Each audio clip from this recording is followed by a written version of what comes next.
नमस्कार, welcome back to our channel. उन्हाळी special रेसिपीमध्ये आपण मिक्स डाळींच्या सांडग्यांची रेसिपी बघितलेली आहे। तर आज आपण बघूया त्याच सांडग्यांपासून बनवलेली मसाला घालून केलेली रसभाजीची रेसिपी शेवटपर्यंत नक्कीच बघा। रेसिपी आवडली तर रेसिपीला लाईक करायला विसरू नका।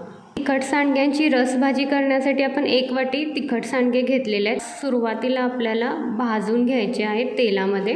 तर त्याच्यासाठी 2 ते 3 चमचे तेल, म्हणजे जे पोहे खातो ते चमचे तेल गरम करून घेतलेलं आहे आणि त्याच्यामध्ये हे सांडगे आहेत ते 2 ते 3 मिनिटासाठी छान असे भाजून घ्यायचे। जास्त लाल होईपर्यंत हे सांडगे भाजायचे नाहीत। आता सांडगे भाजून तयार झालेले आहेत ते आता आपण एका डिशमध्ये काढून घेऊया। त्याच कढईमध्ये 1 पळी तेल गरम करून घ्यायचं। तेल गरम झालं की त्याच्यामध्ये 8 ते 10 कढीपत्त्याची पानं आणि 1 कांदा मध्यम आकाराचा बारीक कट केलेला आपण गुलाबी होईपर्यंत भाजून घेऊया। कांदा छान भाजून तयार झाला की त्याच्यामध्ये 1 टोमॅटो आहे बारीक कट केलेला, तो मिक्स करूया आणि कांदा टोमॅटो छान तेलामध्ये परतून घेऊया।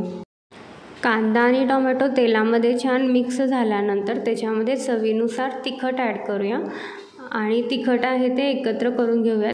आता ह्याच्यामध्ये 2 चमचे ओलं वाटण मिक्स करून घेऊया। ओलं वाटणची रेसिपी चॅनलवर आहे, ते तुम्ही बघू शकता।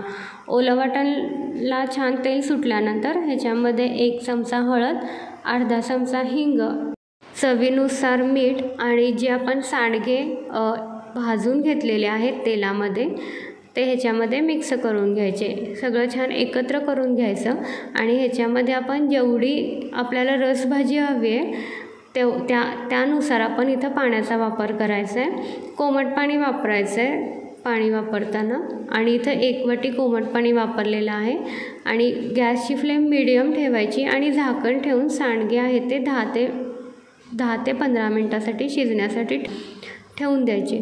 सांडगे आधी भाजल्यामुळे सांडगे शिजण्यासाठी वेळ आहे तो कमी लागतो। 10 ते 15 मिनटामध्ये आपली तिखट सांडग्यांची मसाला घालून केलेली रसभाजी आहे ती छान अशी तयार झालेली आहे। रेसिपी कशी वाटली हे कमेंट्स करून नक्कीच सांगा। रेसिपी आवडली तर रेसिपीला लाईक करून चॅनलला सबस्क्राईब करायला विसरू नका आणि सबस्क्राईब केल्यावर बेल आयकॉनला क्लिक नक्कीच करा।